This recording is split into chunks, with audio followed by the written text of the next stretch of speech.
Hello and welcome everyone to Coproduce Care Chat. As you know, we are here regularly, usually every week. We are talking to people who are leaders in health and social care. And in October, we were all about Black History Month. But hey, we don't need a month for Black history. This can just keep on going. And to that end, we are going to keep the theme going around equality, social care, and Black history. And I'm delighted to have with us today Asher Craig, who is Councillor Asher Craig, also Deputy Mayor in Bristol City Council. And if you don't know of Asher, that's fine. If you're in Bristol, then you should know of her. If you don't know of her, she's a fantastic, inspirational woman. And we are so lucky to have her with us today because she is doing so many things across the city. And also so many things that could be and should be an inspiration for other city leaders. And it connects not just social care with health, but also social care with the wider community, because let's face it, if you work in social care, you're part of the community and that link is always there. So we will be speaking to Asher, as we have with other guests along the theme of Black History Month. But we'll also be integrating social care into that, and also we'll be exploring with her who is her inspirational figure for Black history in general. Let's forget about the month. It's just in general, who is her inspiration. So we're going to be doing all of that. I'm really excited to sit down and speak to Asher and catch up with what she's done. We spoke to her a few months ago at the beginning of the pandemic, and things have moved on a lot since then. So really excited, of course, to share her views, but also it's not just about me asking questions. Don't forget that to use the comment box if you have anything that comes up, if you're watching with us live. Also share with your colleagues, if your family, friends, anybody who you think this might be interesting to. We're on Facebook, we are on YouTube, and we are on Twitter as well. I know a lot of you working in the day aren't watching us live, but still you can share the link. And of course, we are volunteers that get involved in this Coproduce Care regular live stream. So all we ask for is no money, no sponsorship, just that you like our page, you like our live stream, that you subscribe to our YouTube page. All these things are free. And of course, it just means that more people are seeing what we are doing in our live stream. So very exciting stuff. And I'm not going to go on too much more by myself. I'm going to bring in our guest, Asher. Hello, Hi. Asher. Hi, Sophie. It's good to see you. You look great. Loving your Technicolor dream coat. I know. I'm sitting there watching you thinking, what does that remind me of? And I keep thinking, Joseph and his amazing Technicolor dream coat. But I know it's also a Ghanaian African print. Beautiful. Love it. Absolutely. And trying to represent always. So thank you for that. And I just wanted to, obviously, I know you've been on here before, but I think sometimes it's useful to just give an introduction of yourself and people who are tuning in for the first time. And then we will discuss your inspirational person or people for Black history. But first of all, maybe just a quick couple of lines on who you are and what you're doing. Okay, so I am currently... I'm Deputy Mayor of Bristol. I'm the councillor. I became a local councillor in 2016. That was when I was first elected. The mayor asked me to step into the role of cabinet lead for neighbourhoods 6 months after I became a councillor. And then 6 months after that, he did a reshuffle. He created 2 deputy mayor roles. And so he asked me to step into a very wide-ranging role around deputy mayor, but specifically also to concentrate on communities, equalities and public health. And just, kind of my background is since I was a teenager, I've been fighting for social and racial justice all of my life. And I continue to do so in the role that I have here in the city. So kind of a little, and I'm Bristolian through and through, born and bred. Love that, Bristolian. Yeah. Bristolian, yeah. How have you been getting on in the pandemic? How has it been for you? Do you know something? I keep saying to everybody, my children keep saying to me, you know, Mum, you need to kind of just let go of the politics or work for a bit and have some time off. But you can't when you're trying to navigate a pandemic like this. I think it feels slightly easier now we're in lockdown 2 because we've learned the lessons, and there's a lot to that we have learned and can build on from lockdown 1. But I will say that I think one of the great things about the city at this moment in time is that, you know, the mayor had the vision about us working as one city. And with that approach that we have taken and the way in which we work as a city, it has just made working with our partners and navigating the pandemic and being able to kind of respond really, really quickly because one of the things I will let you know is I think my biggest frustration, and that of I think every local authority in the country, is that we find out exactly when the general public finds out what's actually happening next. So when the first and the second lockdown came, we found out, well, actually, we all found out via the newspaper because it was actually dropped in the news, wasn't it? And then the government was forced to make an announcement 24 hours later. So it doesn't give us a lot of time, but guess what? I'm in charge of public health. So that means I've been on the ball myself, and obviously our Director of Public Health, the Mayor, and our colleagues. We've been well ahead of the curve, and we were anticipating what was to come. So we've kind of always been ready. Lovely. And do you feel that actually one of the things that the pandemic has made us do is has forced us to break down the barriers of not working together and not practically doing the one city stuff? It's made it easier. That vision that Marvin has about one city, we've actually started to come together as one city, spurred on because of the pandemic. So the one thing I will keep saying it, and I will keep saying it forever and a day, Bristol stood up. Bristol has made me really, I'm just so proud to be a Bristolian. The way in which our citizens, our organisations across all disciplines, all wards and neighbourhoods just stood up, and, you know, the generosity of spirit just went literally through the roof. The number of mutual aid support groups that just appeared from nowhere.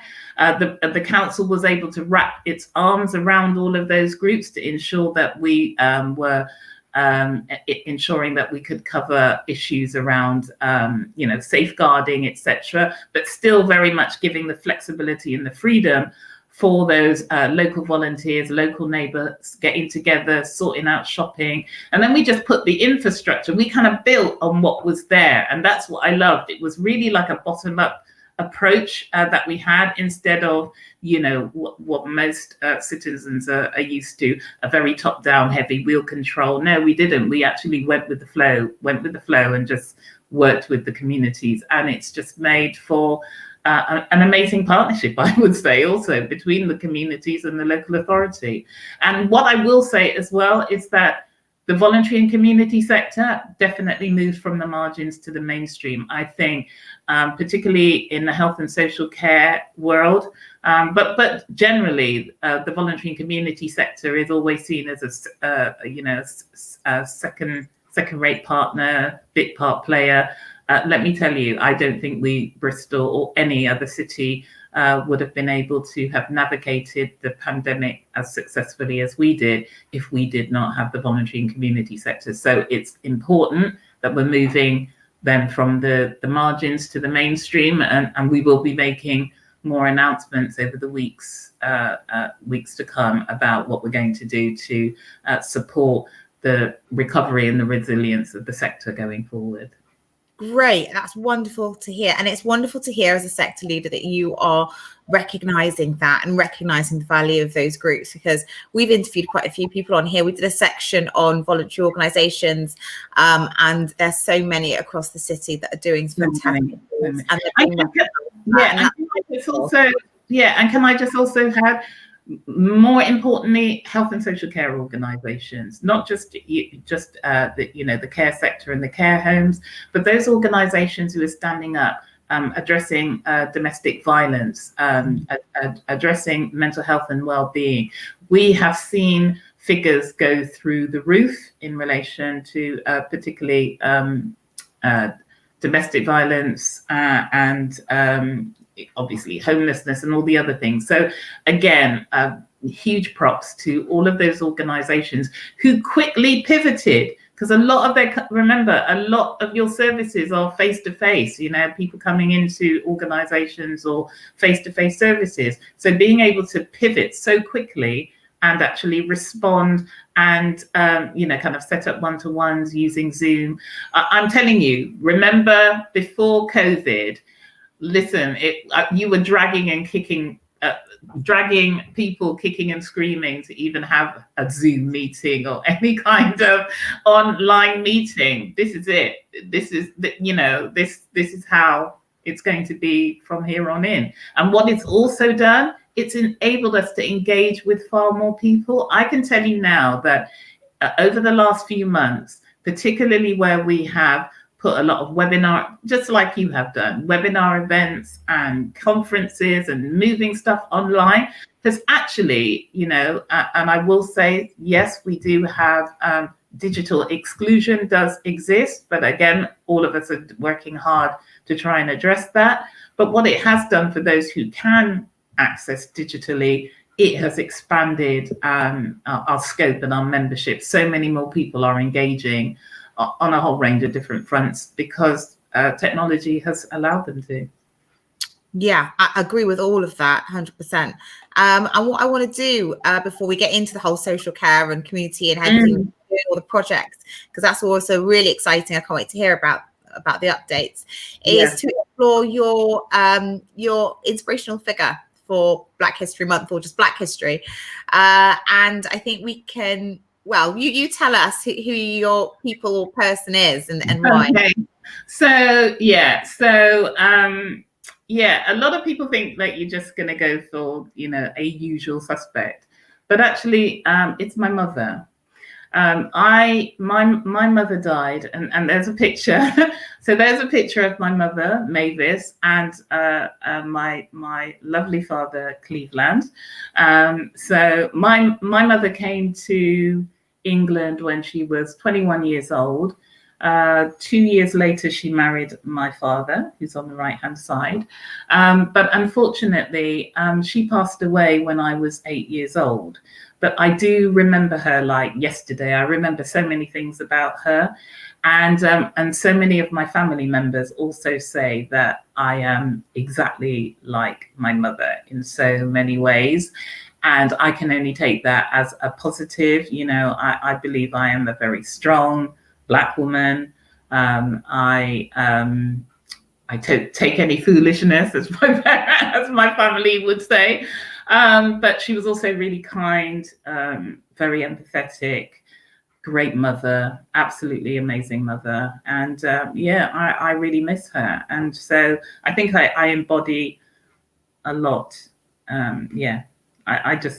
She's my mom. What can I say? I just love her, and I can't let go of that. I always look to her for inspiration. I'll talk to her.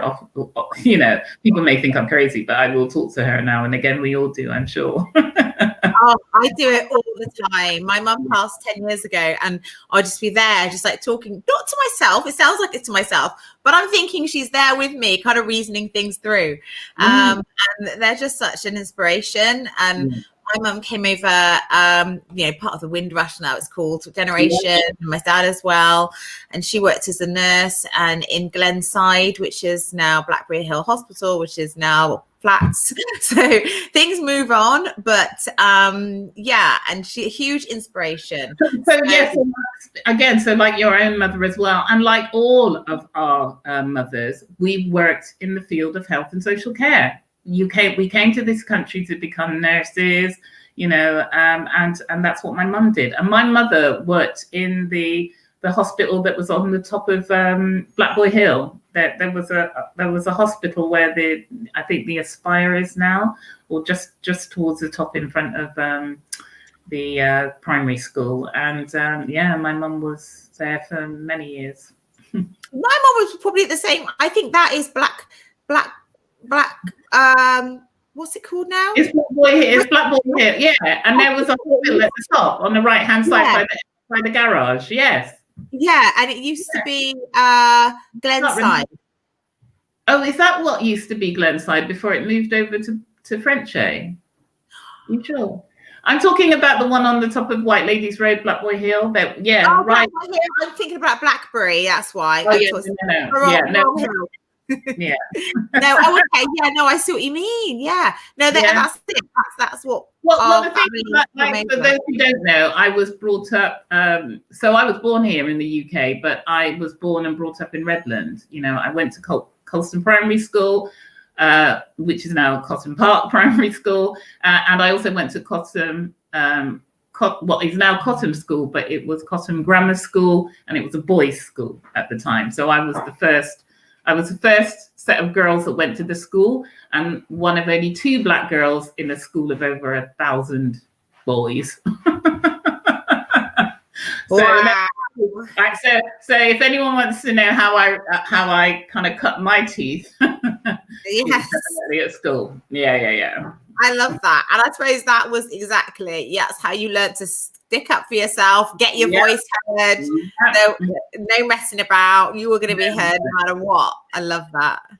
Yeah, definitely. I had a lot of. I think school made me. Yeah, it does. Yeah, absolutely. School, and also our communities and who were around, and who influences us. And I noticed, over everything that's happened over the last few months, it's put Bristol really on the map. I think in a totally positive way. I'm so proud of it. I'm so proud as well to have the leaders that we have at the moment in this time. Isn't it just weird that it all comes together? It's like it's like poetry in motion. Yeah, poetic. A lot of poetic justice has been happening over the last few months, and it has been really weird, but actually not really, because if people know their history, which is something that we are also going to be putting on the table here in the city. By delivering the one Bristol curriculum and telling the whole story about the positive contributions that Black, Asian and minority ethnic communities have made since they came to in the different waves of migration that have been happening, even up to when the Somali communities came here in the 90s, early 2000s. So we're kind of developing that curriculum, but yeah, it really is important for people to understand that, the diversity of our city is what makes us who we are. And I think the last few months, has opened a lot of people's eyes. I think if the truth be known, talking about race, and I will know because I've been in it, for this industry for a long time, it was like a taboo subject, particularly here in this city. And I think up until 2010, Bristol, we had quite a legacy, and we actually had quite a good, in terms of kind of race equality and the work that we were doing at a time. At one stage, we were at like a 4-star local authority in Bristol City Council towards the end of the 90s in terms of our work on race equality. That slowly got eroded, and in 2010, obviously, when austerity set in, race equality or anything to do with equalities and race specifically fell completely off the agenda. And so when we arrived as our administration in 2016, the first thing that I did was to look at the organization, what it looked like in terms of staffing, in terms of the support around, because remember, we had incidences where 2 individuals have been murdered under the council's watch. We were called out as institutionally racist. The mayor himself you know, and I remember that time. It was really difficult, you know, for Marvin as a black man, but as the mayor of the city, to stand up on the steps of City Hall and say that, yes, the city council is institutionally racist, and we have a whole load of work to do to address that label. And I can tell you, we have been relentless in the work that we have been doing to turn that around. Absolutely. And before we go on to I want to talk about Cllr. Now we're on the on the idea of equality and what the city is doing before we go into the rest of the stuff. But I want to just play something. This, I think, is from local poet Lawrence, who it's just the end of something he's saying, but it represents, you know, how you're trying to get out there and you're on a local Ujima radio interviewing people, and that we have so much talent. And I definitely would encourage people to listen to Ujima radio. I definitely don't enough, but when I do, I just love it. So much on there, and I think things like that are really going to show the voice and the amazing things that we're doing in our community and help people understand some of the issues and also some of the solutions of coming together. So I'll just play this for a second. Power. They believed it made the enslaved forever cower. But to their horror and ultimately their demise, the will for freedom would always uprise. Wow. Stunning. Very moving. And Lawrence, people need to, listeners, you need to get a copy of Charting African Resilience, Generating Opportunities. It's an absolutely beautifully well-bound book of poetry. Where can we get? Yeah, and you can find that piece, I think, if you go on their Facebook to hear and read the whole thing if people are interested. But also, I'm sure the book is still out somewhere, so people can Google it. But I think that was about a year ago or last year. It was. But I think what we should only had the book is only one. It is a very small contribution to what Lawrence is doing with cargo generally. He had a vision. He came to me about three years ago now. I remember he knocked on my door and said, "Oh, Asher, I've got an idea around cargo." And it was, you know, it was an emerging and developing idea where he wanted to develop what we call an immersive art installation that was going to basically look at 400 years of the history of Black people from the Caribbean and African, our ancestors, and again, slavery is part of that history, but it's not the beginning and the end of our history. So he takes us on a journey over 400 years, and it's just going to be amazing. But he actually did a soft launch, a kind of example of what it was going to be like, and it's basically you will kind of walk into a space, and then all of the multimedia will be around you, and you will just be flooded with images and narrative and poetry. And there's one segment of it where you will walk in and you will actually feel as if you're one of the slaves on those cargo ships that actually squeezed in so many. I think everyone will have seen that picture of how slaves were brought over and how they were squeezed into the hold of the ship. You'll also kind of see that visual and, you know, unfortunately have that haunting experience.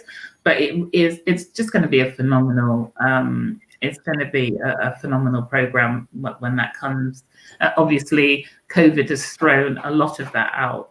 But in addition to that, we've also got the Commission on Race Equality, the Mayor's Commission on Race Equality. We already have a Women's Commission.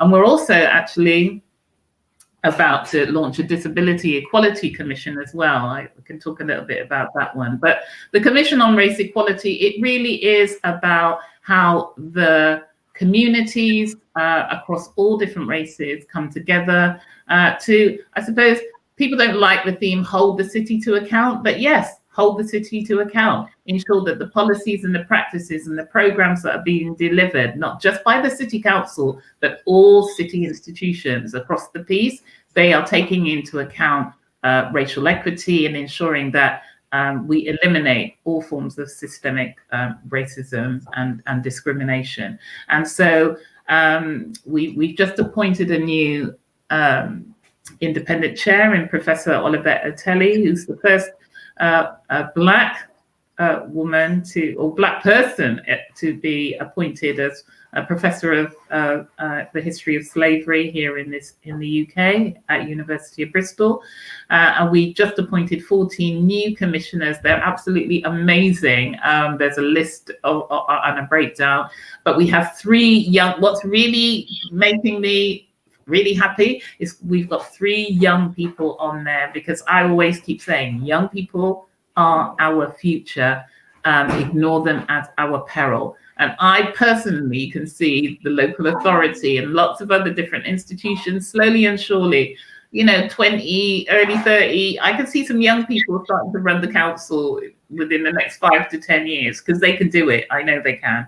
And I've met some incredible young people who could kind of steer the city into a kind of new direction. We are a very progressive city, and a third of the city is made up of young people. But I will also say that a third of the city under 16s are also made up of Black, Asian, and minority ethnic individuals. So within the next 10 years, you could be hitting up to like 40% of this city will be from Black, Asian, and minority ethnic individuals under the age of 18 years old. So yeah, we have to do things differently. Our young people deserve to see people who look like us. And what can I say? If any of you saw the speech by Vice President-elect Kamala Harris when she accepted, when she's won now the right to become the Vice President of the United States, she said it all in her speech, really, particularly for children. Who are looking at people like me, looking at people like you, Sophie, seeing us in positions and saying, yes, we can, because you can. You can. Right. Everybody can. Mm-hmm. It is. Representation matters, and the right representation. I'm very, very funny about my representation. They have to have the right representation in terms of mind and body. So let's hope for Kamala Harris and everyone else. But I just think, everything that the city is doing seems to be going in the right direction. I wouldn't mind hearing more about the disability. So that is going to be really exciting. So it was in the Mayor's Manifesto back in 2016 that we would work to develop a disability equality commission, and it's just taken a little time to get there.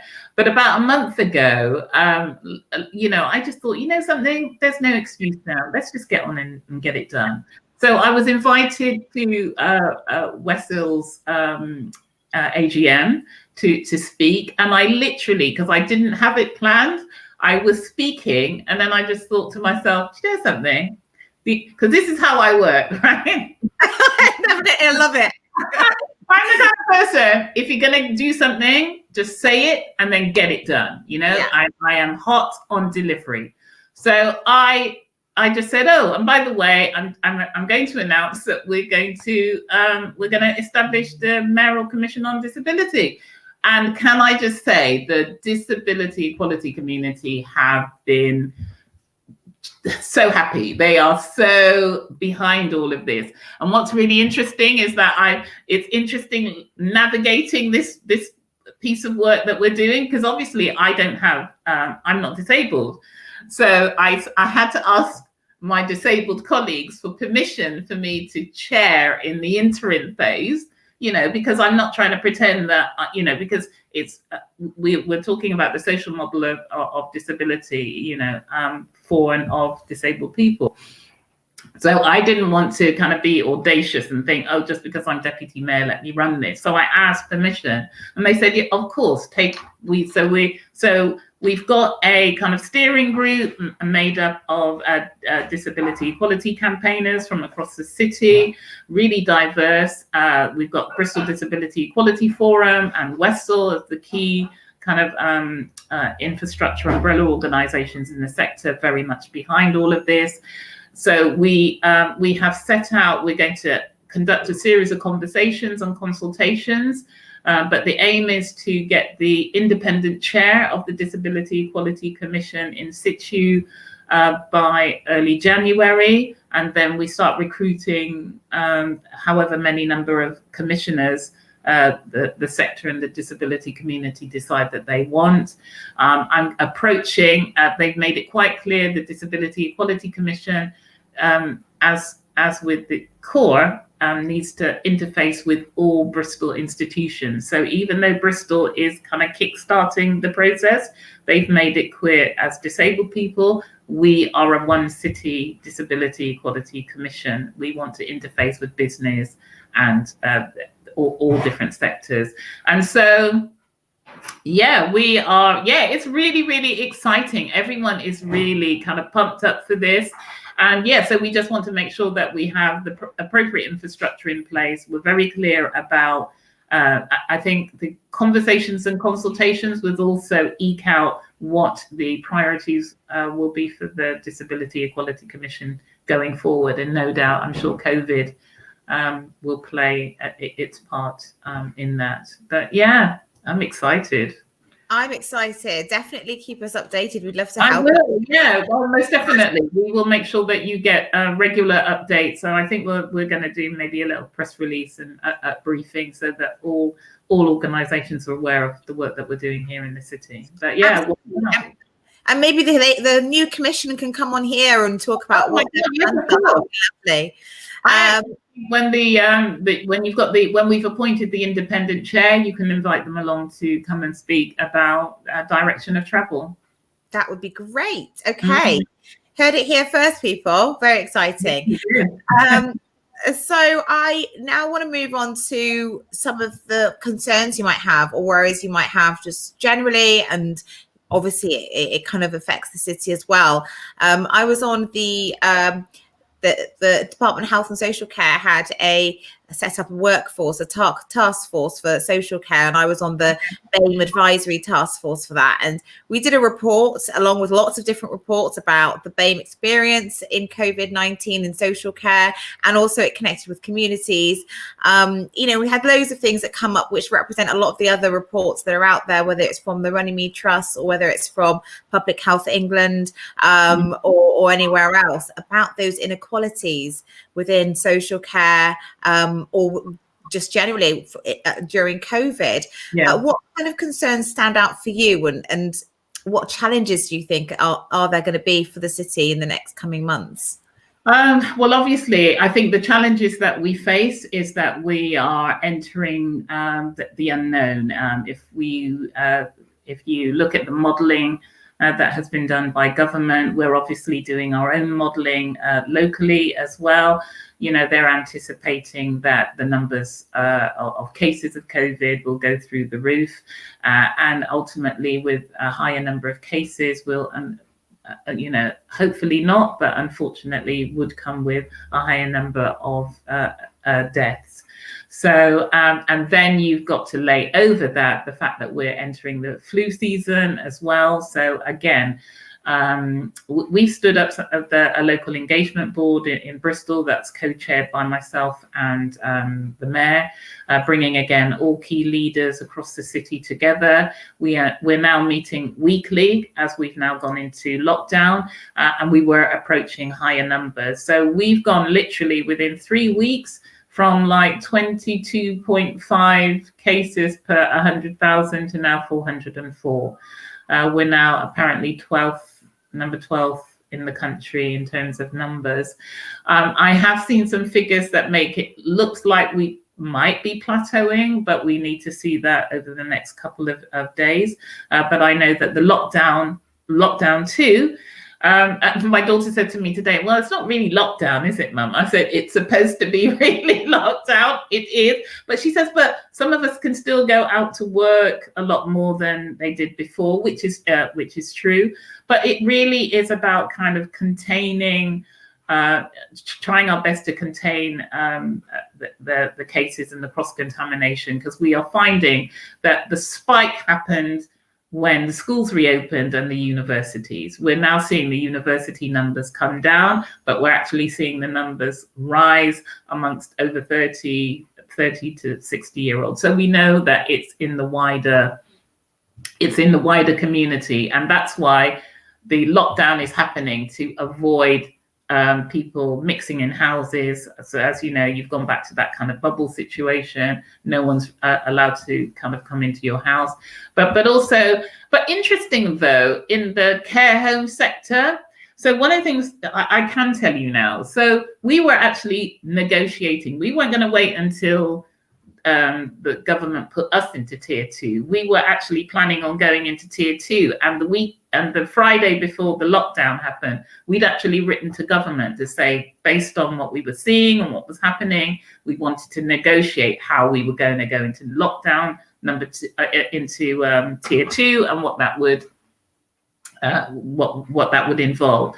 But one of the things for us was that we were seeing quite clearly that the number of cases in care homes were very much contained, hardly any more with staff than actual, your actual clients in the care homes.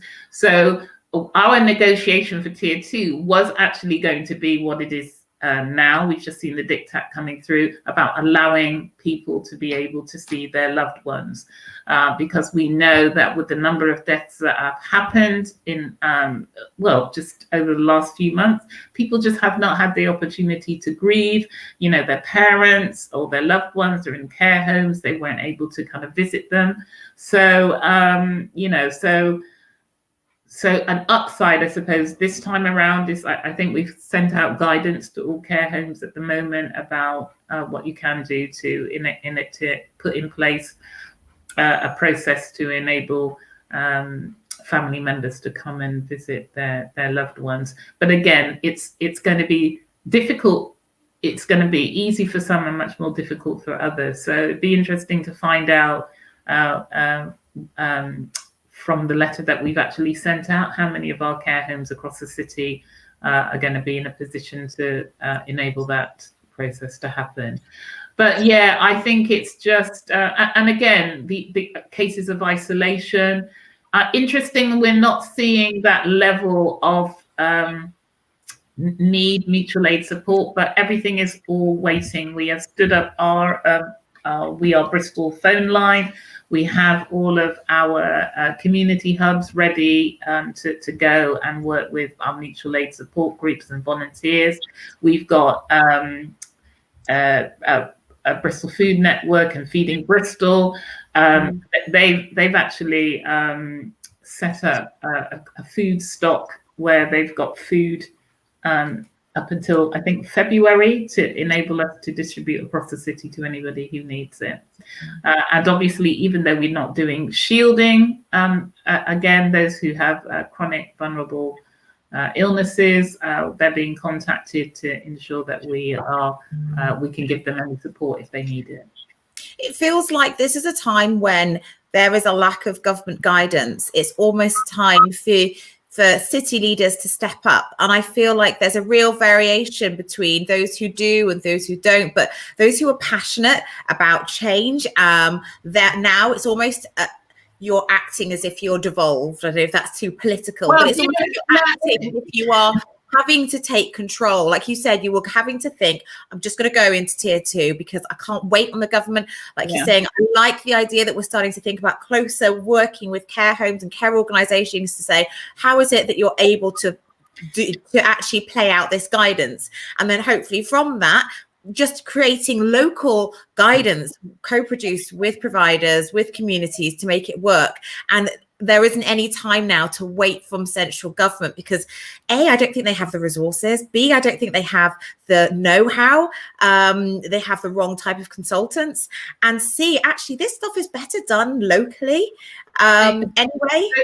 You have hit the nail on the head. Marvin has been saying that. The mayor has been telling, and the core cities. Okay, and you see it across the whole of Europe, and I've seen it on my visits to Europe and meeting other leaders in different cities across Europe and even in the United States. Okay, It's the cities where it's at. We know our people, we know our communities, we know what's worked. Obviously, a government can come with a framework, but the problem that we have here in the United Kingdom is that this power is all so centralized, and they haven't. I'm not being political, but they haven't got a clue. You know, what is needed in Cardiff is not what is needed in Bristol, which is needed in South Gloucestershire. We're all very different. We know our communities really well, and God forbid we waited on the government. If we waited on the government, you think we would have got our act together the way in which we have done here in the city? Yeah, we will go with their flow, but we're already on our own. Yeah, call it devolution, call it what you will. We have a mayor who was elected, and he's taking charge, and we take charge.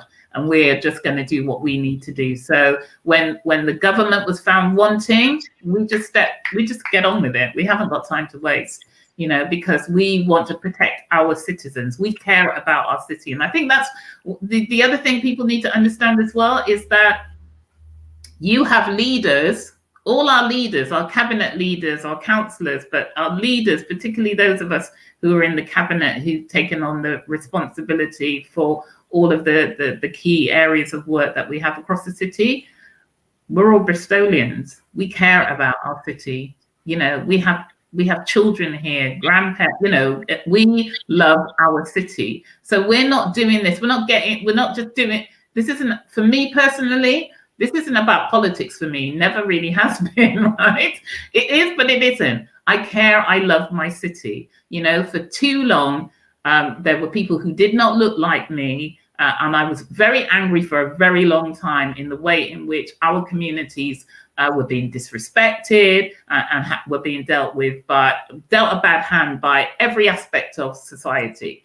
And but instead of complaining and moaning, I wanted to do something about it. I am now in a position where I can use both my hard and my soft power. You know, I will call stuff out if it needs to be called out, but I will work with anybody in the city on a basis of, you know, bringing our communities together, you know, better integration. And I don't necessarily mean integration, you know, a Black community lives in this community, have some respect for each other, you know, but what we don't have is our history, which is the big issue that came out of Black Lives Matter. Let me tell you, you know how many, I think if we did you know how many young people in this city knew nothing about Colston, including those who went to the Colston schools? Okay, let's not even go there. So that's why, again, it's really important for us as a city that we actually know who we are as a city. What makes up the city? What is our history? What is our background? Everyone says, oh, it's just all about slavery. No, it's not about slavery. You know the role of women here in this city, the role of the working class. You know, there's so much that the city. So much richness in the city, and so over time we're going to tell that full story so people actually hear the good and the bad. Absolutely. And you know, it's a big thing about Colston, but it's been a catalyst for so much change and debate. Yeah. I think it's just wholly positive, even if it opens up discussions that we don't want to have. I think it's so important.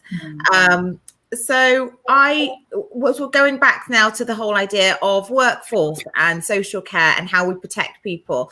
One of the things that came out of the report that we did on the advisory group was risk assessments, and having risk assessments that maybe look at your your workforce profile and say, well, we have certain workforce who are high at risk because of their physical disabilities or their susceptibility to COVID because of some underlying condition that they have, but also because that, as the report from the Public Health England pointed out, that they are from a certain ethnicity. What are your views on, thank you, Arne, for bringing that up. So one of the things that we found is we asked the questions there's something called an adult social care risk reduction framework, which encourages employers to have risk assessments for people with social care. a lot of people, the majority of people weren't aware of this risk reduction framework, and a lot of people hadn't used it. Now, this is not locally. This is our questionnaire went out to lots of different people. We had quite a few responses. Thanks for that. That's still low. It's still really, really, really low. So I don't know whether that's something. Yeah, I think so, and I think this is why it's really important that the care sector, you need to come under like an umbrella. I think you have many different, and obviously the work that you've been doing is absolutely phenomenal, because you've brought together a whole range of care providers from across the Southwest region. But for example, so as you know, yes, there's been lots of reports on COVID and the impact that it has on particularly Black, Asian and minority ethnic communities. And we did our own rapid review here in Bristol, which was produced, and we published it, I think, 2-3 weeks before Public Health England came out, because we were seeing what was going on on the news. We were seeing the faces of people who looked like us in health and social care who were dying. Those were on the front line, and disproportionately so. But what was really quite clear for me was that, so about a month ago, I wrote to all of our public sector providers, not just health and social care. I wrote to the police, I wrote to Avon Fire and Rescue, I wrote to the courts, and I said to them, I need you to tell me how you are protecting your staff. What risk assessments are you undertaking? What's the number of cases that you have? Can you tell me a number of cases, broken down by ethnicity, gender, etc.? And I have to say, I think I gave them less than a week's notice to do it, 17 different organizations, and they were brilliant. They came back with all the information and then some, okay, including representation, looking at representation even with their own organizations in terms of leadership. But one of them was around kind of risk assessments, etc. So I think in the kind of NHS and the public sector per se, they appear to have things on lock.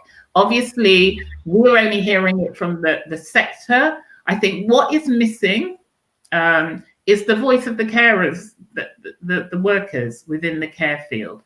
I did a Points West, BBC Points West came and did an interview with me where a Black nurse was sharing the fact that she was working had 3 different jobs. So I think she was working for an agency, both in care and nursing, and how scared she was because in some parts of the sector that she worked in, they weren't taking the risk assessment carefully. She said she was coming home, and before she even went into her house, she was washing herself down with Dettol and antiseptic and what have you, because her son had sickle cell anemia, so, with the underlying condition. So what the voice for us that is missing is the voice of the care workers themselves. So one of the things that we've done is stood up a COVID race equality group, which is chaired by myself, and my vice chair is Dr. Jo Brooks from Serona Care. And one of our working groups is looking at kind of PPE risk assessments, etc., as well as we're asking, I think, SARI and a couple of other organizations to help us facilitate a discussion with care staff, so we can also hear what they are saying, but they need to have a safe space to do that. Because clearly care providers don't want to hear that things aren't working out, but you need to know from your staff, particularly those who are higher risk, what's not working so that you can actually resolve those issues and address them. Because what we don't want to see here in Bristol is the same levels of disproportionate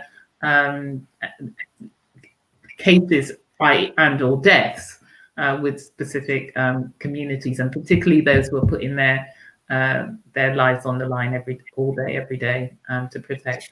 That is good. That is good to hear. But don't forget, there's a whole organisation for workforce, Skills for Care, with a localities manager who can all, I'll send you the details. They can link you up. Yeah, please do. The workforce, because we did a piece of work with, because what, you know, as a care provider, I was worried about the fact that we were asked to do lots of risk assessments, and in social care, they don't have the funding. You know, NHS has a blank check when it comes to funding for these things, and obviously social care is under a hell of a lot of pressure. So it's like, how do we bridge the gap when you've got registered managers who are literally dealing with people who are dying in their homes or at risk of dying, and all of the other things that we don't have support for? So I linked in with one of the NHS people in the CCGs, and I said, do you have any risk assessment forms that we can adapt for social care, and we could just give it to managers and they can just use it straight away? And they were really helpful, and they helped us. And so I think there's 100% a role to link in, and I love the fact that you have recognized that the voice of the worker is missing. And I mean, as Co-Produce Care, that's something we've always kind of championed, and trying to we have like an ongoing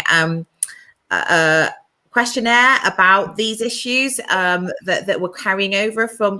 So Sophie, what I would say to you, it would be great if when we organize those meetings, I might invite you to come along to the first one, just to hear it, and they can hear from you, from your perspective, you know, because you've got to hear it, the good, the bad, and the ugly. Right? Yeah, and also just how to connect, because one of the ways to workers is through care organisations, and if you just ask them to share a questionnaire or ask managers, they will do it. They will do it.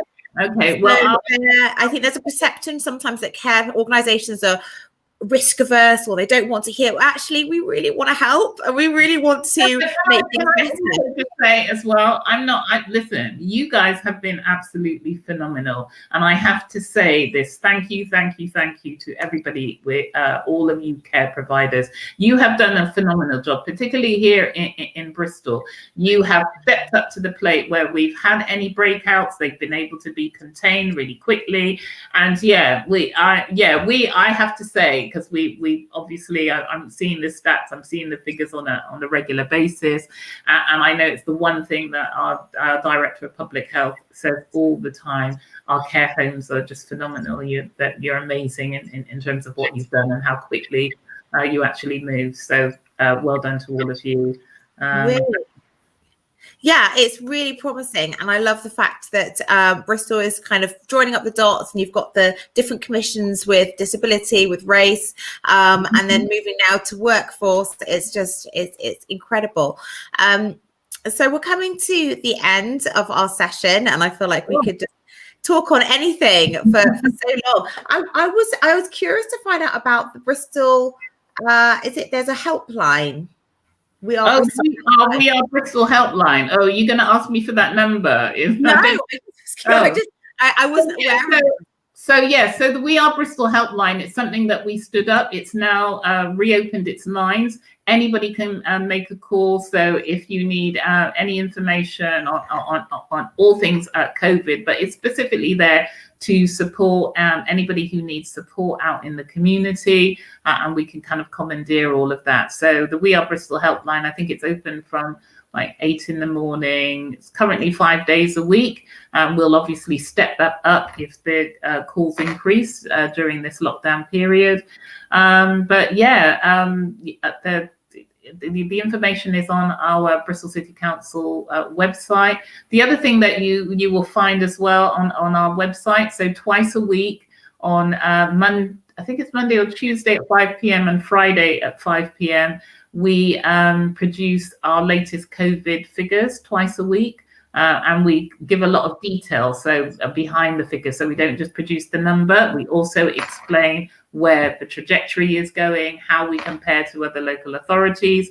We have now also decided that we are going to produce twice a week email updates to our stakeholders and to members of the public. So again, if you have not already signed up to receive e-bulletins from the Mayor on COVID, please feel free to do so. Do everything kind of through the website. And we're extremely transparent. So everything that we do, including minutes of our local engagement board meetings and all of the frameworks and policies that we have developed over the last few weeks and months, they are all available on the website. Absolutely wonderful. And so much going on to help awareness, so much engagement with the city. And the one curriculum I think is also really, really good. I'd love to see how that develops and how maybe somehow we can engage with other parts of the city that aren't institutions, aren't kind of educational institutions, and maybe they can feed out to social care and to other parts of the city, just to help the whole area understand more about these nuanced issues, because I think people find it difficult to unpick, but making all the right moves and so quickly. I can't believe it's only been a few months since this all kicked off in March. So much has happened. Well, the plan is that we will have a wider conversation with the whole city, particularly in light of the drowning of the statue. So, you know, the mayor stood up the History Commission. I've been chairing a legacy steering group for quite some time. And so we will be having conversation, because the thing is as well, what people seem to fail to understand, it's not just white people, it's Black people too who don't know our history. And so it's all too well and good people thinking, oh no, we don't, because we were never taught, we were only taught through one lens. And so we're trying to you know, as the mayor says, instead of telling half the story, we want to tell the full story. So you hear from both sides.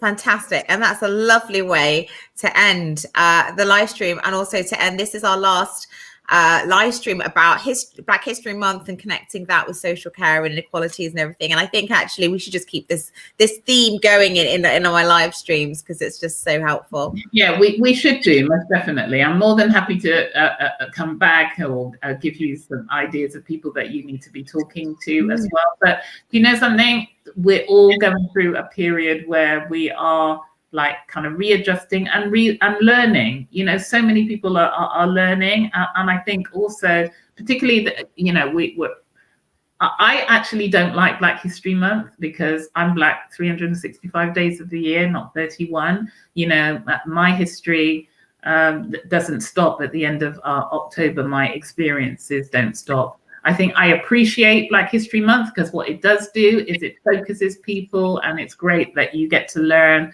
new films, new books, and all of that. But yeah, we should be doing this throughout the year for all different communities and all ethnicities, not just the Black community, but communities, 100%. I nearly forgot. I have a little clip because you took over Ujima with your 3 lovely daughters. How could you? And I know, but it was a really nice session that you had with them. And I'm going to link this in because I wanted you to just spend like 30 seconds after I play it, just talking about your own mental well-being. I think that's important because this talks about everything that you've done and kind of sacrificed to help others, but also how you kind of just make sure that you're well as well. So let's have a little listen to that.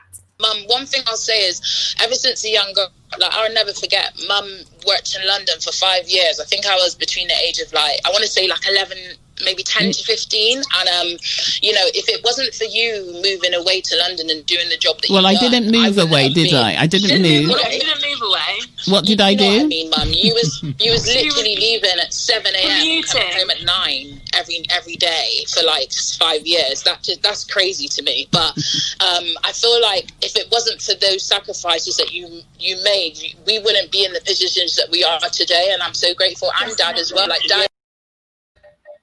So that's kind of an ode to you, like everything. People don't often talk about the sacrifices that they make. And I love the fact that your kids were like, don't forget, you've really, really put out for everything that you're doing right now. And I think that is a testament, not just to like how you've done it, but there's just so many people of color and all people, but that is not, we don't really kind of blow our own trumpet in everything that we've done. But obviously it's a lot to take on in this time of COVID and inequalities and everything. How do you keep your well-being going sane? How do you keep yourself sane, really? So how do I?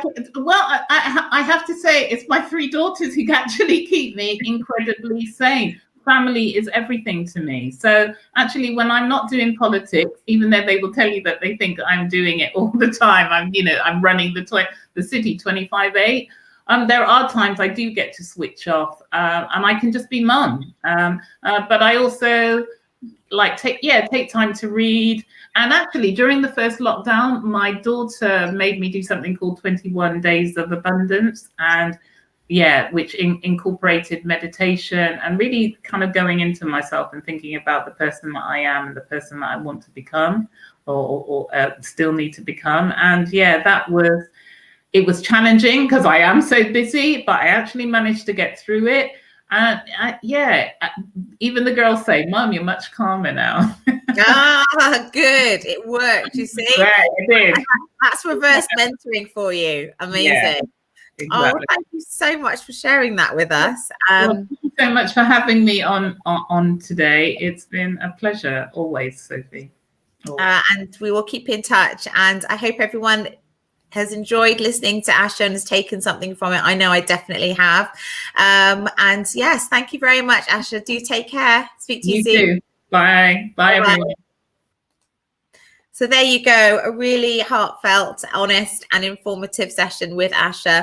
And I hope you found that really interesting. Like I said, don't forget to subscribe to us, like our page wherever you're watching, and keep following us because, of course, we've got more interviews coming up.